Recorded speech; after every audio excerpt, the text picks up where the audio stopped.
Dear student, now let's start the new chapter. Chapter number 2 क्या है आपका? Linear equation in one variable, एक चर वाले रैखिक समीकरण। सबसे पहले हम तो पता करें यहाँ पे जो लीनियर इक्वेशन वन वेरिएबल्स हैं वो क्या है यहाँ पे। तो सबसे पहली चीज अगर हम बात करेंगे इक्वेशन की, ठीक है, तो इक्वेशंस क्या होते हैं? बेसिक चीज हम यहाँ बता रहे हैं आपको। इक्वेशन का मतलब क्या है यहाँ पे कि यहाँ पे अगर मैंने लिखा है x + 2 = 5, ये जो है ये इसे हम क्या पढ़ेंगे? इसे हम क्या कहेंगे? इक्वेशन ही कहेंगे ना। क्यों? क्योंकि इसमें जो मोस्ट इंपॉर्टेंट क्या का साइन लगा हुआ है, इक्वल का साइन लगा हुआ है। अब यहाँ पे अगर यदि मैं एक्सप्रेशन की बात करती हूँ, एक्सप्रेशन आप लोग जानते हैं, आप कहीं लिखा होता है ना इक्वेशन एक्सप्रेशन। तो अगर यदि मैंने सिर्फ और सिर्फ x + 2 लिखा है, या फिर मैंने लिखा है x² + 2x या कुछ भी ऐसे करके, तो ये सब सिर्फ क्या है? एक्सप्रेशन है। इक्वेशन में क्या इंपॉर्टेंट होता है कि हमारे पास वेरिएबल्स हो, कांस्टेंट हो, बीच में ऑपरेटर हो, और साथ ही साथ मोस्ट इंपॉर्टेंट किसका साइन हो? इक्वल का साइन हो। तो वो इससे मिलकर क्या बनता है? इक्वेशन, एक्सप्रेशन, जो यहाँ से रहता है ना। अब क्या है यहाँ पे? Linear equation in one variable. So variables हमें बताने की जरूरत नहीं, वेरिएबल्स क्या होते हैं, और कांस्टेंट। वेरिएबल मतलब चर राशि एंड कांस्टेंट मतलब अचर राशि। तो variable x, y, z and constant आपके जो नंबर्स रहेंगे यहाँ पे। सो linear equation in one variable, तो ये जो लीनियर इक्वेशन दिया है वो यहाँ पे क्या है? इन वन वेरिएबल।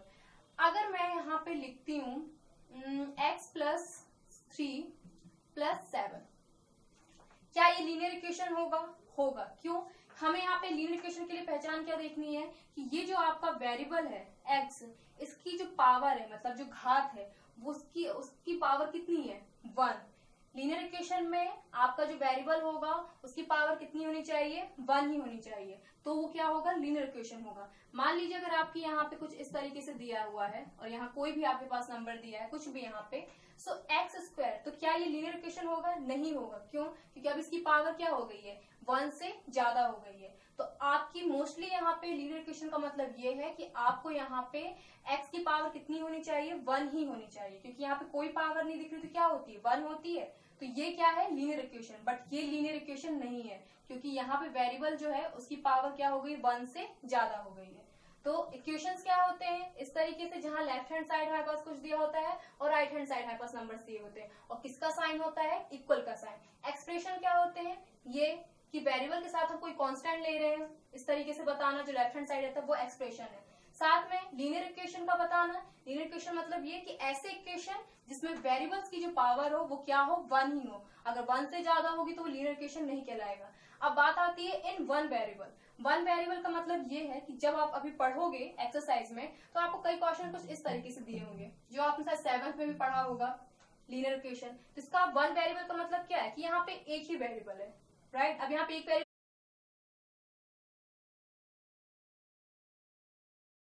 Now exercise 2.1। अब हम एक्सरसाइज 2.1 के कुछ क्वेश्चंस अगर सॉल्व करेंगे। मैंने यहाँ पे थोड़े से आपके चूज क्वेश्चन लिए हैं 7, 8 और 12, ठीक है। सो क्या है 7 में आपका 2x/3 = 18, ये दिया हुआ है। तो ये पहले, सबसे पहले तो जैसा लिखा है मैं इसको वैसे ही लिख दे। सो क्या होता है लीनियर इक्वेशन सॉल्व करने में? हमको किसकी वैल्यू यहाँ पे फाइंड करनी होती है? वेरिएबल की वैल्यू। यहाँ वेरिएबल आपको क्या दिखाई दे रहा है? x दिखाई दे रहा है। चलिए अगर यदि हम इसको यहाँ पे कुछ ऐसे लिख लेते हैं,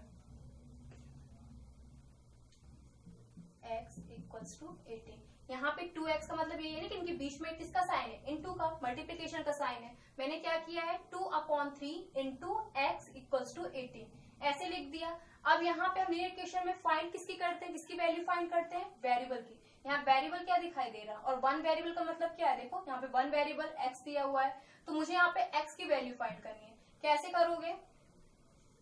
x जैसा यहाँ लिखा है, या फिर एक काम करें, अगर डायरेक्ट किसी से नहीं हो पा, जिनसे डायरेक्ट बनता हो डायरेक्ट भी कर सकता है। क्या दिया है? 2/3 दिया है, इंटू x = 18 × 3। क्या मैं ऐसे लिख सकती हूँ? आप लोगों को ट्रांसफर चीजें पता है ना, जब हम लेफ्ट हैंड साइड से कोई चीजें राइट हैंड साइड ट्रांसफर करते हैं। अगर कोई चीज प्लस में है तो उसको अगर मैं राइट हैंड साइड ट्रांसफर करूंगी तो वो किस में बन जाएगी? माइनस में। अगर कोई चीज माइनस में है उसको अगर मैं ट्रांसफर करूंगी तो क्या बन जाएगी? प्लस। अगर कोई चीज इनटू में है उसको मैं ट्रांसफर करूंगी तो क्या किस में आ जाएगा? वो डिवाइड में। अगर कोई चीज अपॉन में है, डिवाइड में है, अगर उसको मैं ट्रांसफर करूंगी तो किसमें बन जाएगा, इनटू में। ये ट्रांसफर मेथड अगर आपको पता है तो आप कर लोगे। 7th क्लास में भी आप लोगों ने इक्वेशंस वाले किए होंगे तो उससे बन ही जाएगा। सो यहाँ पे मैंने सबसे पहले किसको ट्रांसफर किया है, 3 को ट्रांसफर किया है। क्यों, 3 किसमें अब यहाँ पे है, अपॉन में है, डिवाइड में है ना। अगर मैं इसको राइट हैंड साइड ले जाऊंगी तो किस में आएगा, ट्रांसफर होके किसमें, डिवाइड से किसमें चेंज हो जाएगा, इनटू में। तो 3 इंटू यहाँ पे क्या हो गया, 18 हो गया। चले अब यहाँ पे सॉल्व कर ले। 18 3 से कितना होता है, 54। अब आता है, अभी भी हमारा सॉल्व नहीं हुआ है, अभी भी हमको किसकी वैल्यू फाइंड करनी है, एक्स की, बट एक्स के साथ अभी भी कांस्टेंट है। क्या होता है, हमको ना कांस्टेंट वाली फैमिली को एक साथ रखना होता है और वेरिएबल वाली फैमिली को एक साथ रखना होता है। वेरिएबल के साथ कांस्टेंट नहीं होना चाहिए, ठीक है। तो अभी वेरिएबल के साथ कांस्टेंट है तो उसको भी मुझे क्या करना पड़ेगा, ट्रांसफर करना पड़ेगा। अब मुझे यहाँ ये बताए 2 जो है वो किस साइन के साथ है, मल्टीप्लीकेशन के साथ है। अगर मैं उसको वहां ले जाऊंगी, ट्रांसफर करूंगी राइट हैंड साइड, तो किस में ट्रांसफर होगा, अभी बताया मल्टीप्लीकेशन का ट्रांसफर होगा तो डिवाइड में। तो 54 एंड डिवाइडेड मतलब अपॉन 2, सही है। चल अब ये डिवाइड करते तो हर किसी से बन जाएगा। 2 की टेबल पढ़ लीजिए, 2 2 जा 4, 5 में से 4 गया 1, 2 7 जा 14। एक्स की वैल्यू मुझे क्या मिली, 27 मिली, ठीक है। कुछ लोग क्या होता है ना, बहुत तरीके होते हैं लीनियर इक्वेशन सॉल्व करने के। कुछ लोग राइट हैंड साइड में क्या करने लग जाते हैं, यहाँ पे -18 करने लग जाएंगे या फिर -2/3 करने लग जाएंगे। इतना मत करिए आप लोग, सीधे सीधे यहाँ पे किसकी वैल्यू फाइंड करनी है वो ध्यान रखो, एक्स की वैल्यू फाइंड करनी है। फिर ट्रांसफर मेथड बननी चाहिए कि कोई चीज अगर इस साइड प्लस में है तो वहां माइनस, मल्टी में है तो वहां पे डिवाइड, और डिवाइड में है तो मल्टीप्लीकेशन में। सो मैंने वही किया, सबसे पहले मैंने ये जो डिवाइड में था उसको किया ट्रांसफर, तो इनटू में चला गया, फिर सॉल्व किया। अभी भी देखा कि यहाँ पे एक वेरिएबल के साथ कांस्टेंट है तो उसको भी मैंने क्या किया, डिवाइड किया। देखा कि 2 इंटू में है तो वहां जाएगा तो अपॉन में जाएगा, मिल गया मुझे यहाँ पे 27। तो बहुत लेंदी मत करिएगा कि आप दोनों साइड वो माइनस माइनस करने वाला सिस्टम। चले एक हम 8 वाला आपको बता दे रहे हैं, डेसिमल में है क्योंकि वैसे तो बन जाना चाहिए ये भी। अब यहाँ पे भी आप दिखाई दे रहा है कि ये जो है इस साइड क्या हो गया है, यहाँ पे अब वेरिएबल है y है, तो किसकी वैल्यू फाइंड करनी है आपको, y की वैल्यू फाइंड करनी है। मैं यहाँ पे सीधे डायरेक्ट कर रही हूँ, हो गया, कोई दिक्कत तो नहीं, क्योंकि 1/5 किस में था, अपॉन में था, मतलब डिवाइड में था। अगर मैं इसको इधर साइड ट्रांसफर करूंगी, किस साइड भी ट्रांसफर करो, यहाँ पे साइन जरूर चेंज होगा, चाहे इसको यहाँ ले जाओ या इसको वहां ले जाओ, साइन के साथ ही ट्रांसफर करना है। 1/5 किस में है, अपॉन में है, डिवाइड में है, वहां जाएगा तो मल्टीप्लीकेशन में। हो गया। अब किसी से अगर डेसिमल करते बनता है, मतलब डेसिमल में ही सॉल्व करते बनता है तो कर सकता है, नहीं बनता है तो हमको पता है डेसिमल को प्रॉपर फ्रैक्शन में कन्वर्ट करना। तो 1.6 16/10, 1.5 15/10, कोई दिक्कत नहीं, 16/10 एंड 15/10 हो गया यहाँ पे। अब तो मल्टीप्लीकेशन कर सकते हो ना सीधे सीधे, 16 इंटू 15 का कर लोगे।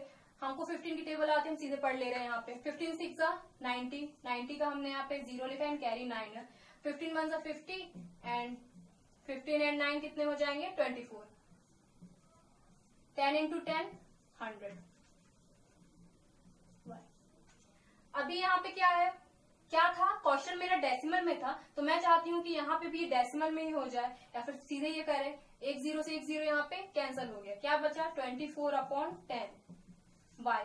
तो ये प्रॉपर फ्रैक्शन में ना लिख के मैं किसमें लिखना चाहूंगी, डेसिमल में। कर सकते हो, प्रॉपर फ्रैक्शन को डेसिमल में कन्वर्ट करना पता है, नीचे कितने 0 है, 1 है, तो 2.4, ठीक है। तो इतना तो मैं नहीं जाऊंगी, आपको ये सब पता होना चाहिए।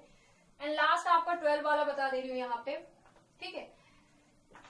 x/3 + 1 है इक्वल्स टू 7/15 है। अब यहाँ पे क्या हो गया, अभी ये वाला देखो और ये वाला देखो, सब में क्या हो रहा था कि लेफ्ट हैंड साइड हो राइट हैंड साइड हो, एक एक चीज दी जा रही थी, मतलब 1 टर्म्स में दी जा रही थी। ये भी 1 टर्म में था, ये भी 1 टर्म में था, यहाँ पे 2 टर्म्स में आ गए हैं, मतलब x/3 भी दिया है, +1 भी दिया है। सबसे पहले दिमाग में ये आना चाहिए कि जो कांस्टेंट नंबर है उसको मैं कांस्टेंट के साथ ही रखूं। यहाँ कांस्टेंट क्या क्या दिखाई दे रहा है, एक 1 दिखाई दे रहा है और एक 7/15 दिखाई दे रहा है, राइट। तो क्या करूं मैं यहाँ पे, ये जो कांस्टेंट नंबर है उसको मैं कहाँ ले जाऊं, right hand side constant number के साथ। अभी बताया वेरिएबल की फैमिली साथ में और कांस्टेंट नंबर की फैमिली साथ में। 7/15 जो लिखा है पहले उसको लिखे, मैंने किसको ट्रांसफर किया है, 1 को किया है, तो 1 अभी किसमें था, +1 में था, वहां जाएगा तो किसमें जाएगा, -1 में। नीचे कुछ नहीं तो 1 लगा सकते हैं, हो गया x/3। एलसीएम जैसा कि लेते हैं, यहाँ 7 ही आएगा। ओके, 1 की टेबल में 15 टाइम्स, ऊपर भी 15 हो गया, x/3। चलिए अब यहाँ पे है 15 में से अगर यदि मैं यहाँ पे 7 की बात करूंगी तो कितना मिलेगा, 9, राइट, 9 ही मिलेगा ना, या 8, हाँ 8 मिलेगा, सॉरी, ठीक है।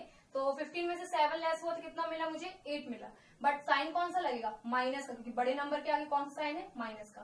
तो -8/15 हो गया। अभी आपको कि ये सॉल्व हुआ है क्या, नहीं। क्या हो रहा है, मुझको सिर्फ और सिर्फ वैल्यू निकालनी किसकी होती है, एक्स की, x/3 की तो नहीं निकालनी थी। तो अब यहाँ पे जो 3 है, जरा देखिए वो किस में है, अपॉन में है, तो वहां जाएगा तो इसमें जाएगा मल्टीप्लीकेशन में। ये याद अगर रहेगा ना हमेशा, तो आप कर सकते हो बहुत इजीली और बहुत जल्दी। हो गया, डिवाइड में था, वहां गया तो इनटू में चला गया। मैं सीधे काट दूं, यहाँ पे न्यूमेरेटर से डिनोमिनेटर कैंसिल होते हैं, 3 1 जा 3, 3 5 जा 15, -8/5। मुझको मेरा आंसर यहाँ पे मिल गया। क्या मिला, एक्स की वैल्यू -8/5।